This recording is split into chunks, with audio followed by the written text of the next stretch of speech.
Hi, welcome. Thanks for joining us. Hello. We'll just wait one minute and we'll get started. Once again, thanks for joining us at our live Q&A today. We'll just wait 1 minute to let others join and we'll get started very soon. Okay, looks like we're ready to get started. So good afternoon and thanks again for joining us. My name is Matilda Reckford and I work with the EHLS program at the Center for Applied Linguistics. And I'm joined today by Anna. Hi, folks. Nice to hear your voices when you unmute and ask your questions.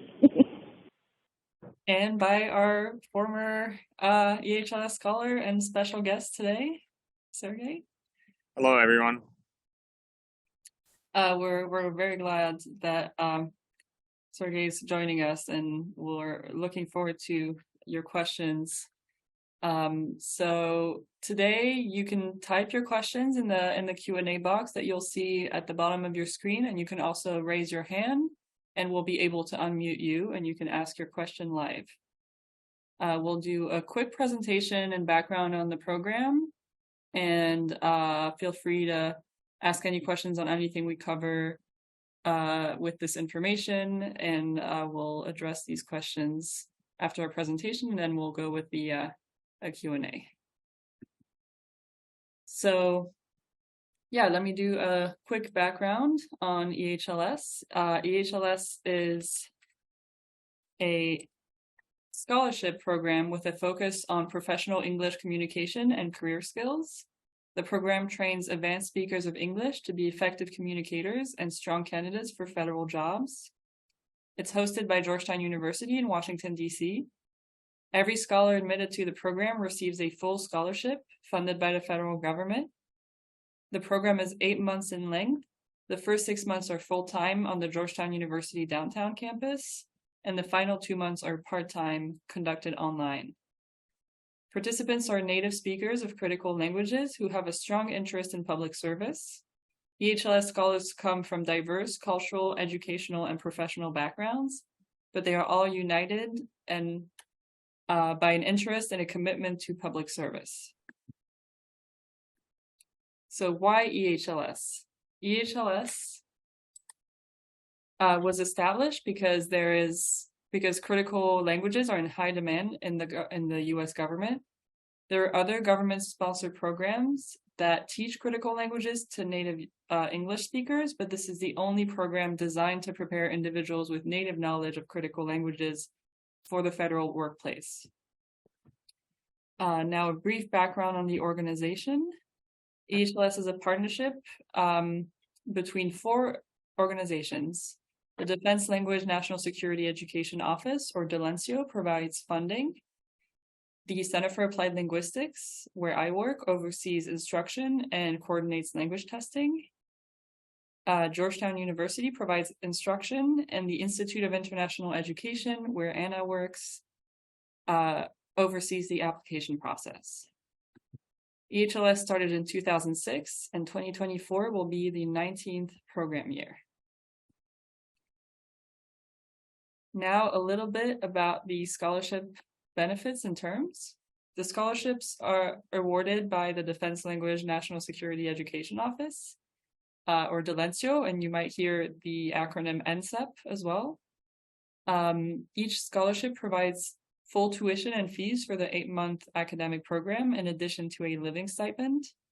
That living stipend is $3,600 a month for the first 6 months, and $1,200 a month during the last 2 months of the program. For scholars moving from outside the DC area, DELENCIO can reimburse relocation fees up to $1,000. Other benefits include health insurance through Georgetown University, a laptop computer on which you can complete your assignments and that you can keep after the program ends, and a certificate from Georgetown University upon successful completion of the program. And that certificate in itself opens a lot of doors, especially in the DC area. Scholars must agree to the following terms. full-time attendance and successful completion of the academic program, agreement not to work during the full-time portion of the academic program, so that's the first 6 months of the program, and acceptance of a service requirement after completing the academic program. Now I'll pass it along to Anna to talk about the eligibility. Great, thank you, Matilda. So for eligibility requirements for the EHLS program are as follows.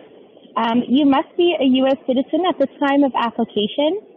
You must be a native speaker of one of the 27 languages listed on the slide you see, and you must have a professional level proficiency in that language. You must also have advanced proficiency in English. And your proficiency in both English and your target language, your critical language, will be formally tested. You must have a college degree, that is at least a bachelor's degree or the equivalent of a bachelor's degree in the United States. You must be able to use the internet, word processing systems, and PowerPoint. And you must commit to a full-time day program January through June in Washington, D.C. at Georgetown University, the downtown campus. And you must be willing to work for the federal government for 1 year in a position with national security responsibilities. And it will be your responsibility to find that position. Next slide for me, please. So we're going to talk about some important dates. The application is currently available. You can see this on our website at ehlsprogram.org. The deadline for the application and all supporting documents is 5 p.m. on July 6th, 2023. Once an application is submitted and considered complete, applicants will be invited to schedule an oral proficiency interview, or OPI for short, in English. OPIs will be administered through July 21st, 2023, but we highly recommend submitting your application and scheduling an OPI as soon as possible to receive a time that works for your schedule. After that, EHLS staff will notify candidates of their status in September. Some candidates will be provisionally selected to move on to skills testing. In late September, early October, provisionally selected candidates will complete language testing and a basic technology skills test. You will also complete an additional OPI in your critical language in September and October. EHLS staff will notify candidates of their final status in early November 2023, and the program officially starts on January 8th, 2024. Over to you, Matilda. Thank you, Anna. So this is it for the overview of the program. So if anything we've covered so far, if you have any questions, please feel free to type them. And now we'll move on to our Q&A portion of this webinar. So like I said before, we're very, very happy to have Sergey, who is a 2020 scholar, join us, and we'll have a few questions for you. So I'll kick us off, and feel free to type questions and ask our special guest directly if you have any questions to ask him. So yeah, first, can you tell us a little bit about yourself and your career path? Hi, my name is Sergey Zhikharev. I am a 2020 EHLS scholar. For the last couple of years since my graduation, I have rejoined the government service. So let me begin with the beginning, I guess. In the beginning of my career, I did nonprofit advocacy, so I worked on the Hill a lot. And then I left that industry and I went into private business. I actually worked in hospitality and I managed a restaurant for a while. And then after a while of that, I realized that I want to go back into public service. I found EHLS and really enjoyed the program. And since then, I've been, for the first 2 years, I think I was a contractor on the DoD side. And recently, I've joined the DHS as a federal employee. And now I'm working for the Office of Intelligence and Analysis here at the DHS. Yes, and so that's Department of Homeland Security. Correct.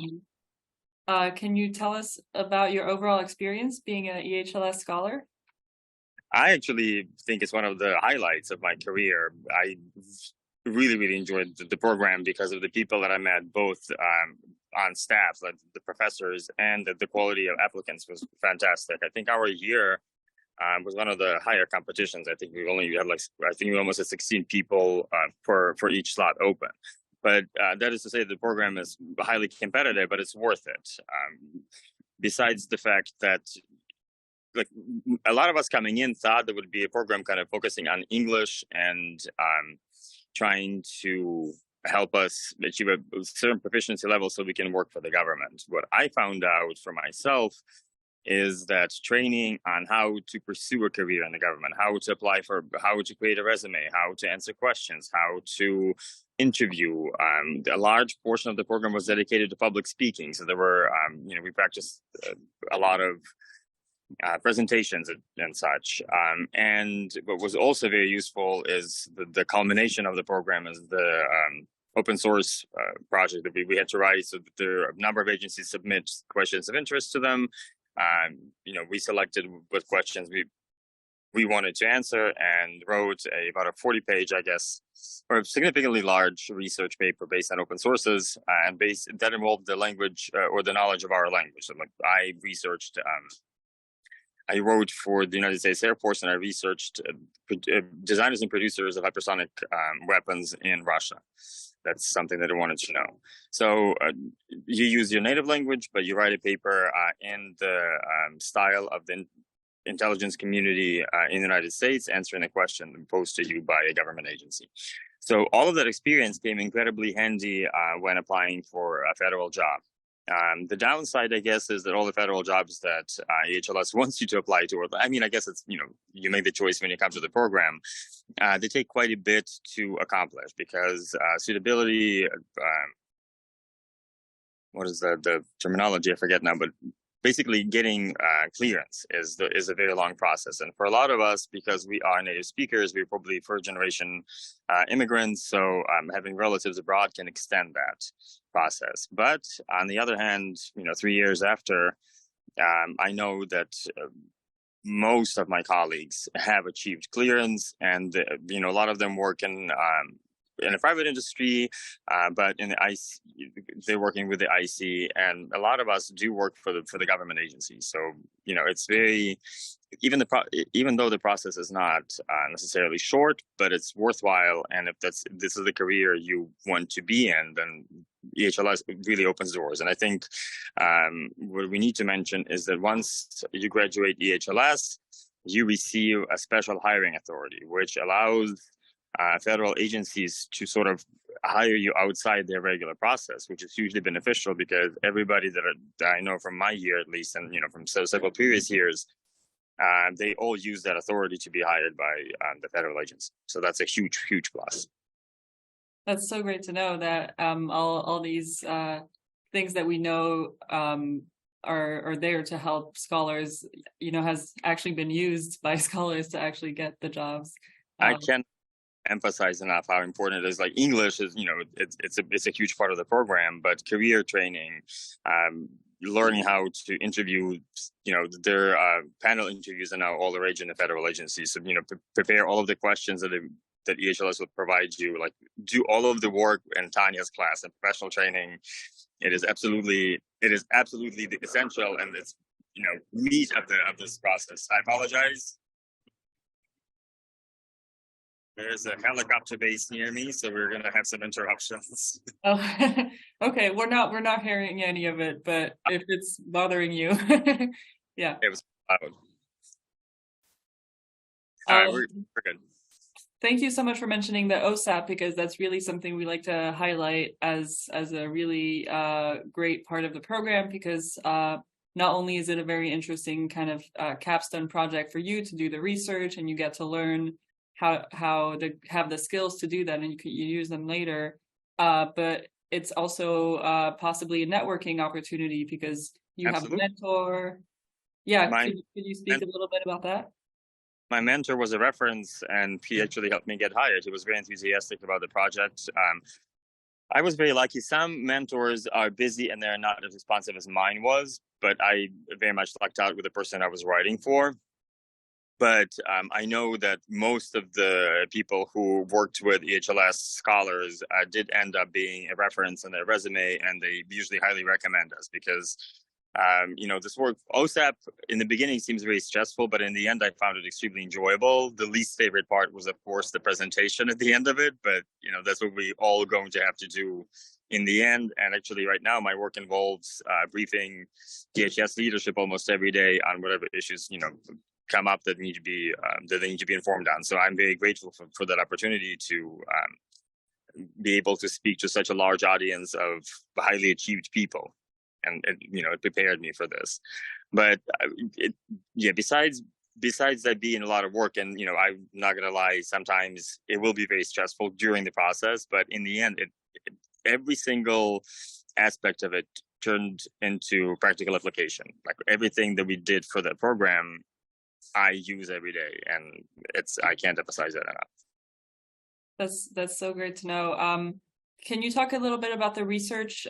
We have a question about whether it's completed in English, and is the research in both your languages? How did that work?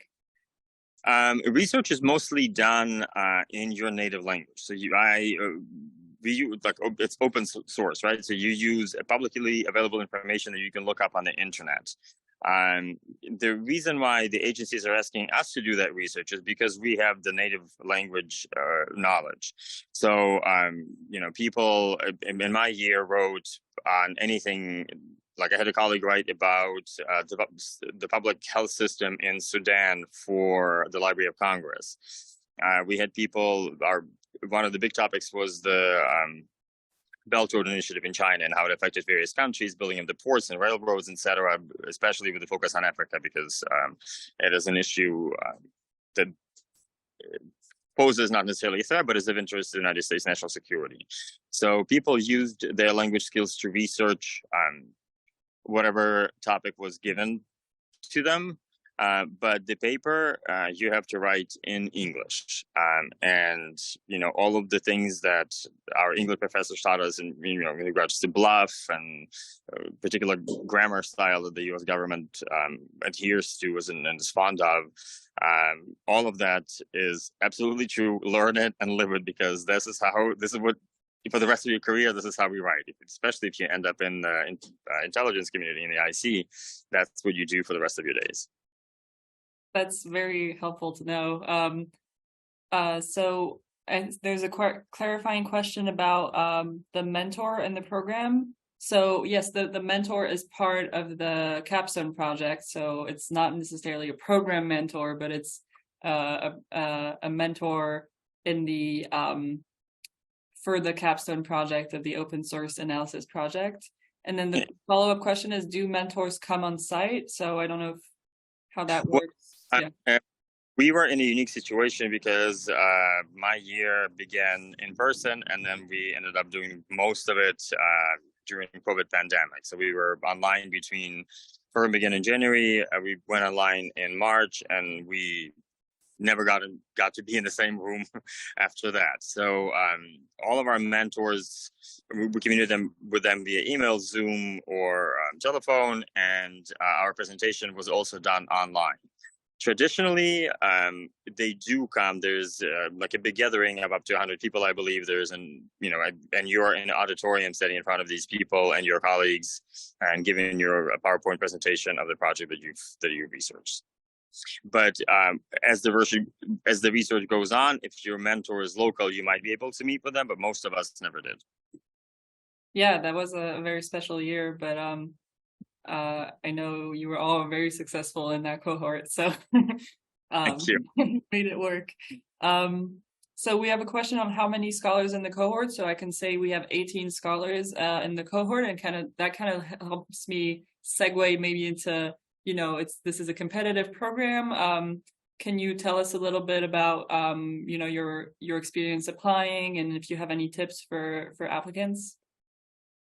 Well, also during my career, I worked as an interpreter quite a bit. So the process was very much like applying for a contractor job. You do the language testing, they do the OPI with you. It's basically a quick phone call. It's relatively informal. It wasn't very stressful from what I remember. And then we showed up at Cal in Northwest DC and took our language testing. And I believe there were one part of it, you were supposed to write a communication, like a short email about a given topic. I mean, it was basically like a language test.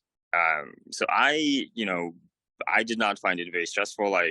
We all enjoyed kind of meeting each other and talking to the people who were applying, looking around and all that.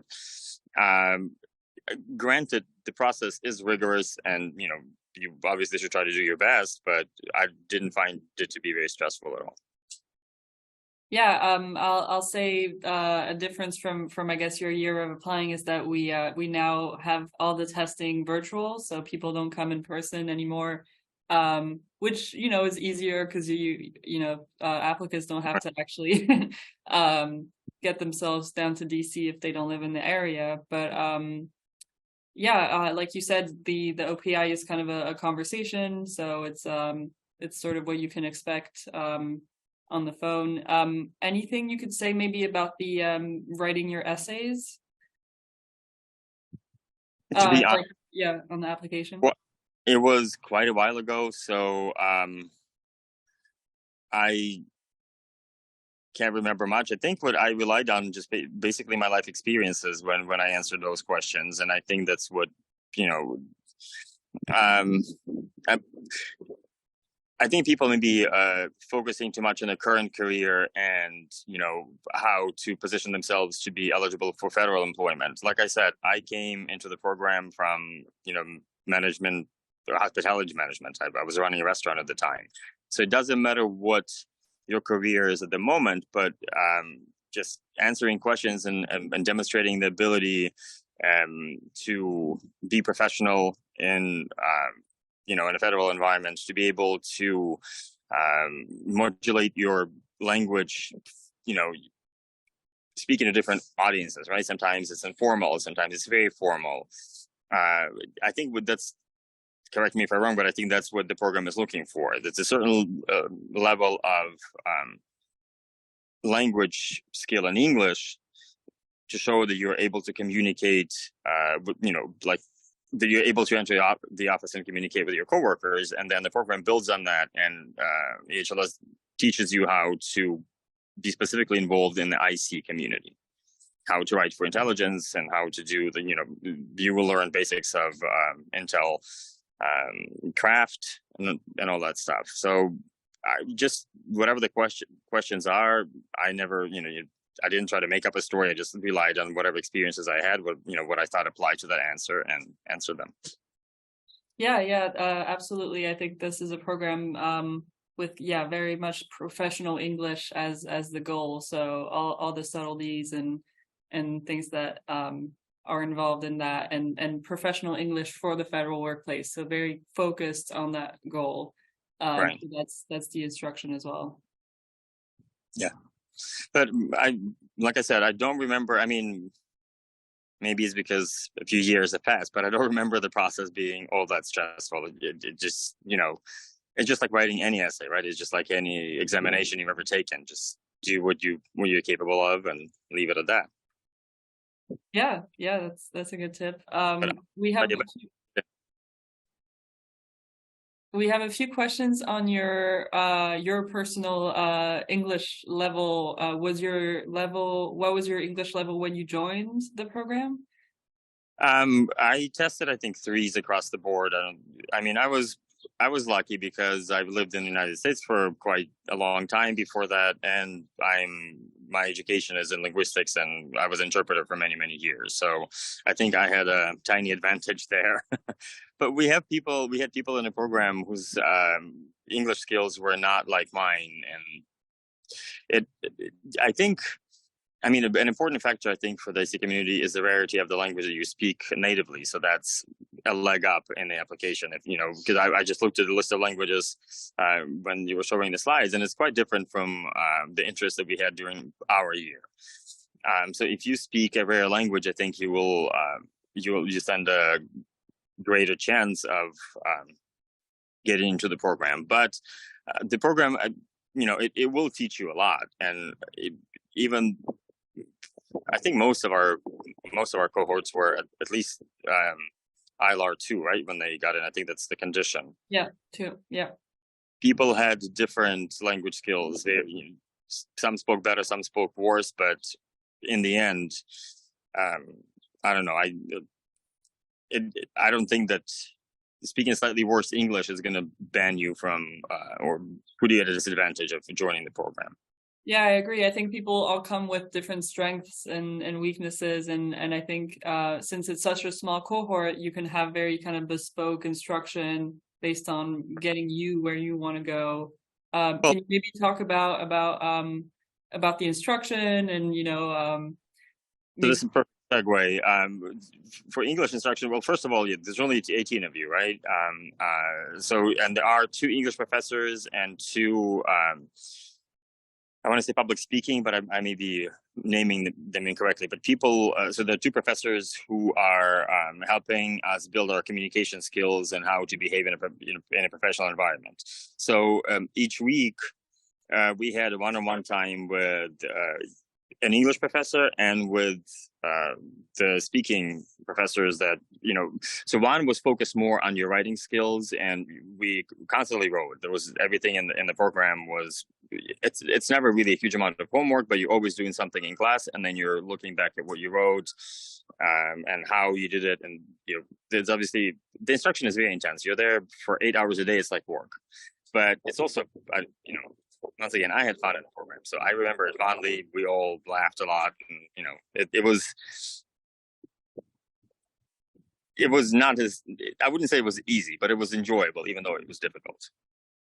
So, people are able to focus on whatever it is that you need the most, whether it's written communication, whether it's learning how to speak formally, because some of us, didn't have the chance in our career to, speak to a U.S. government official, for example. So, how to modulate your speech patterns, to be more easily understood.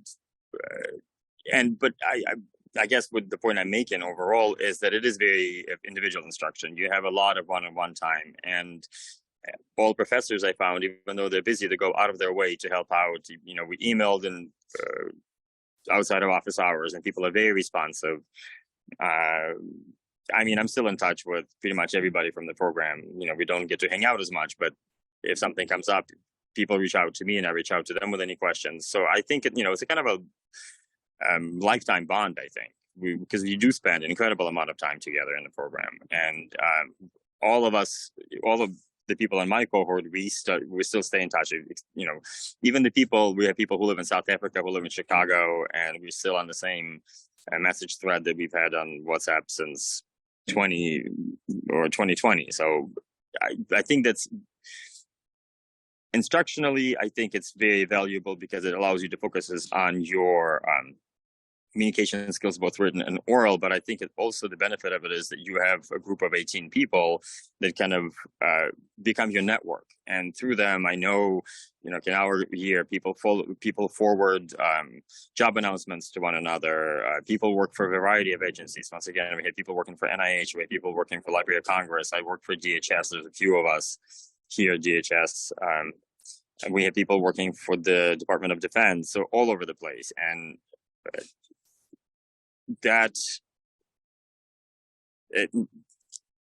I'm losing my point here, but the intensity of instruction, I guess, is helping you to advance in your career, but you're also building a network of people that you will be working with for the rest of your life. And I think that's very useful as well. For sure. Yeah. That's definitely a part of networking, since there's so many aspects that are very helpful during the program. But like you said, after the program, these very strong bonds, that's very, very helpful. Are you happy with your decision to switch your career path from civil business, so hospitality business, civilian, to a federal job?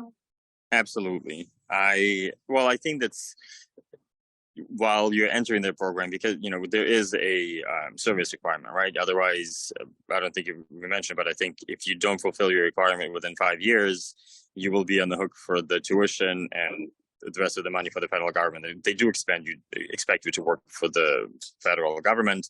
Although there's a caveat, even if it may be easier and faster to get a job as a contractor, like I did I was hired by a company who was contracted to GOG to work as a linguist, and that's also you can apply that to your service requirement. But what I was getting to is that before you enter the program, I think it's very worthwhile to ask yourself if this is the career path you want to follow, because this is not necessarily a money-making career. Money is not, obviously it doesn't hurt.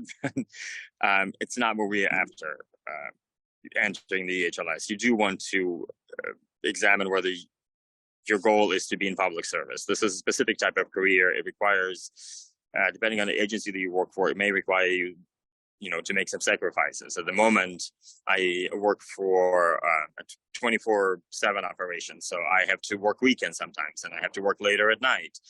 And this is something everybody who enters the EHLS needs to ask themselves. But on the other hand, I think that the jobs in federal government, and in particular in the intelligence community, are extremely rewarding. You're doing something that sort of a front line of everything that happens to the rest of the country. So I couldn't be happier. I wouldn't change it for the world, but it's important to think about these things, like how many sacrifices are you going to make? And there's another side to it. I have plenty of colleagues that work 9 to 5, and it's a typical government job. But I think the most interesting ones will require you to either travel a lot or make some sort of sacrifice, and examining whether you're ready to do that and whether that's something that your family will accommodate is an important aspect of applying to EHLS. Yes, 100%. Yeah, that's a very, very good point. How much research did you do into various agencies during the application, or maybe if you can talk about your job search during the program? Or well, the EHLS kind of makes it easy for you. There's a Friday speaker series, and different agencies come up, and their representatives basically are trying to recruit you. They're trying to sell the agency and tell you how wonderful they are and what the benefits are and all of these things. So by the time you graduate, you end up being quite familiar with the IC community and what kind of functions different agencies have. I mean, EHLS even had the CIA come in and speak to us, which was really cool. But the program is sort of, for the 8 months that you're in the program, you're always in that environment. You're speaking, you're doing your own research. People are doing other research. You exchange opinions. People have different preferences of what they would like to do further in life. So you end up learning quite a bit about the agencies. So I don't know. I mean, I guess I did a lot of research because it's unavoidable, but yeah, I'm curious, how did you kind of figure out your own kind of preference into what you wanted to do? Well, my goal was to work in intelligence and analysis. That's something that I really wanted to do for a long time. And throughout my career as an interpreter, I worked with different organizations that were sort of involved in that, but because I wasn't cleared, I didn't have access to that part of the job. So I was always interested in that career path. And so I looked at any intelligence agency that there was under the sun, and Department of Defense has their own, and DHS has their own, and obviously there's CIA and FBI, law enforcement, DEA, Drug Enforcement Administration. There's a lot here in DC. All in all, there are 19 agencies in the IC community in DC. But I guess the important part is to research what the community actually does. If you like to be involved in international affairs, then maybe Department of State is for you, or look at any of the like CIA is obviously an interesting option. If you like to focus more on the domestic front, which is what I do right now, you look at DHS or FBI. It all depends on what every person's particular interests are and how would they like to contribute. Great. Yeah, that's very helpful. So we have a question about, I'll just read it out. So I've worked as an interpreter and also as an ESL instructor for many years. Additionally, I've obtained an MBA recently, and I have several years of work experience in the tech industry. Do you think there are any incremental values for me in this program? Absolutely. The first thing I thought when I heard tech industry, CISA is a part of DHS. They're a cybersecurity agency. They're always looking for people. Your management experience, MBA, it parlays into higher rise in your GS level, becoming a supervisory position. You've already achieved, you've studied that. I don't know, like career wise, whether you were a supervisor before, but because I was in a supervisory position prior to this, that helped me in my hiring process. So everything, all of the, so to say, civilian skills, they all apply here as well. The difference is that, we communicate a little bit differently and everything slightly more formalized on the IC side. But everything that you do in life is incredibly important. Like an ESL teacher, I immediately think that you will be able to explain, if you're one unit supervisor position, you'll be able to explain to your employees in simple terms what they need to achieve, which is a huge benefit because sometimes people don't do that. And then you have to muddle your way through whatever your task is. All of that applies. And I think you should highlight all of that on your resume. Thank you. Those are such great examples. There's you mentioned the GS levels, and I can say as part of your research, as part of our applicants getting ready to apply, you can look up on our website. We link a few resources to also research GS levels and different careers, and so we have a few links in there for you to do your own research with that. But all of those skills will also, when you're applying for the job, you can get in as a GS9 or a GS11, and it's a huge difference in starting salary. So do speak about your experiences. 100%. Yeah, those are really, really good tips. So have there been any miscommunication issues between mentors, instructors, and scholars, not necessarily due to language, but maybe culture? None that I'm aware of. People usually, when people become mentors for EHLS, they volunteer for that, and so they're usually enthusiastic about working with EHLS scholars. Like I mentioned before, some are busier than others, and some of us, I was in close communication with my mentor all the time. I was lucky in that respect. Some folks did not have as much FaceTime, and you would get a red line document back, after a couple of weeks, and then you'd have to revise it and try to figure out what they wanted from you. And in particular, every agency, once again, has their own little particular style and things that they're looking for. But I don't think that there was a bad experience that I know of. People worked with various agencies and with all kinds of people, but I don't think anyone suffered greatly in that process. Great. Yeah, that's a really good point.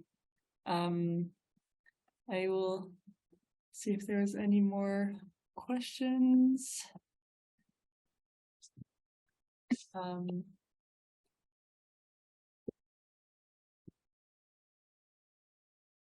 Let's see.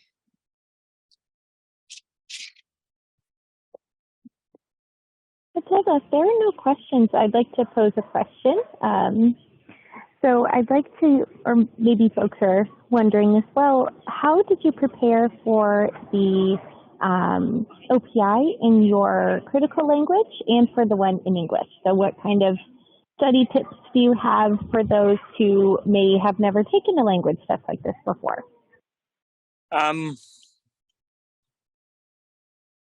Well, I think what's useful, definitely in preparation for OPI, read up on the current events. And once entering the program, you will have no choice but to follow what's happening in the world, because it'll become part and parcel of the program. But also reading things like The Economist or the New York Times or whatever your chosen national level news source is very useful. And if you don't get to speak English in your home environment all the time, reaching out to native English speakers and sort of just conversing with them would be also very helpful, just to get a little bit more practice. I don't think there is a particular method or way to prepare for it, but I think being sort of in their environment, in the English-speaking environment, is very useful. I'm pretty sure that everybody who's interested in applying for this program is, very eloquent and fluent in their native language. And so focusing on English, I think, would be something that I would recommend. And like I said, reading up on the news, reading high-quality information. Twitter is probably not the best source for you, but reading things like New York Times, The Economist, whatever other newspaper you might enjoy would help. Thanks. Yeah. And I know another component of the application are the references. Do you have any tips for that?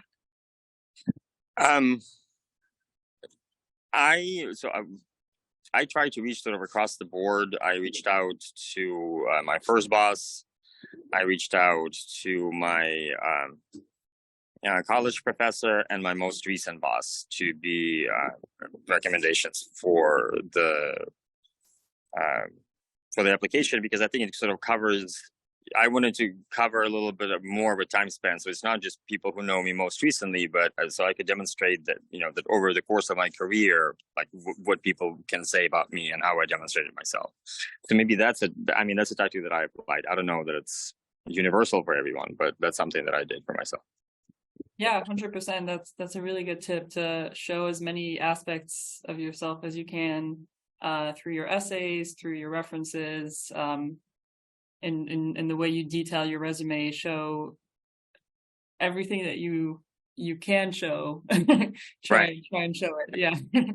In EHLS, once we get in, they pay a lot of attention to that. And initially, I did not realize how important that was. But building your resume on USA jobs, how to word things, what terminology to use, it's incredibly helpful. And just navigating the US government could be daunting. And EHLS that's what they're there for. So take full advantage. It's my heartfelt recommendation. When I'm sorry, also when they tell you to fill out your SF-86 form, do not procrastinate, because that is the bane of clearance process, and it's long and it's tedious. And the earlier you start, the less stressed you will be when you have to apply for your first job and you have to fill out that form anyway, because you will have to fill it out. There's no getting around it. Yeah, that's a good point. We talked to an alumni who mentioned, and you mentioned this too, this great alumni network can be helpful during the clearance process, because you might be looking for a temporary job in the meantime, and you can still make use of that network. Right, absolutely. And yeah, a lot of us did start out with private companies. I can name a few if you like, but there's a lot of contractors, especially involved in language, that you can work with. But the problem there is that some of them have difficult time clearing people who don't have clearance prior to applying for the position. It takes longer. It takes less time to be cleared by a federal agency than it is by a contractor. It's a more complicated process for them. But once again, my first clearance, I was able to get through a contractor, and then I had to upgrade it to join the DHS. Great. Yeah. I know we still have a little bit of time, so if you have questions, please feel free to type them and raise your hand if you want to ask them live. But I'll just share our last few slides before I forget. So, and as I read this out, please fill out this poll. If you could just tell us how you heard about the EHLS program. But yes, I wanted to share our EHLS social media. Feel free to follow. This is where we announce our in-person events and virtual events, so you can stay connected. Attending an event like this one, especially with all the amazing tips that you just had today, is really going to help you have a successful application. So the more you stay connected, the more you learn, the more successful your application will be. So this is our social media, and we also have a newsletter that you can find on our website. And if you have any specific questions, sometimes questions come up after after this Q&A. You say, "Oh, I should have asked." Please ask us. We're here to answer any questions. So you can contact my colleague Maria Mariani at Georgetown University for any questions about Georgetown facilities, the curriculum, the schedule. This is her address. You can contact me, Matilda, at this address and this phone number for any questions on testing and OPI scheduling. And you can contact Anna Gay at the Institute of International Education for any questions on the online application system. And yes, with that, I'll stop sharing and we'll see if we have a few more questions.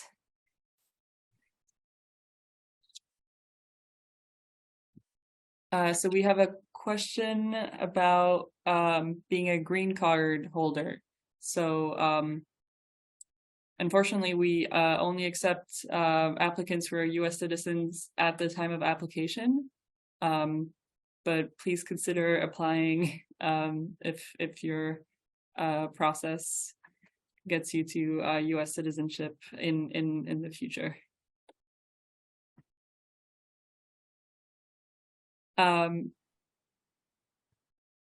So we have a question, do language needs change year to year? So if you're referring to the language list, I think our guests, yes, mentioned that in 2020, the languages might have been a little different. So yes, we do add languages every year.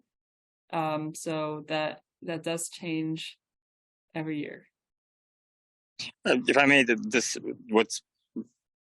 when I was applying for the program, I did not realize, how sort of crafted it is to the needs of the IC community, because, since I've been there, the war began in Ukraine, priorities changed in terms of Philippines and South China Sea, and all of that is reflected in the even language details or languages that are being requested. I see that a lot of languages spoken in Pakistan are now a priority, which they weren't when I was applying. So yeah, the IC community is actually really relies on this program, and EHLS is becoming more and more prominent. People know, when I applied for my job, people actually knew of the program, and that was a boon that I attended, that I was a graduate.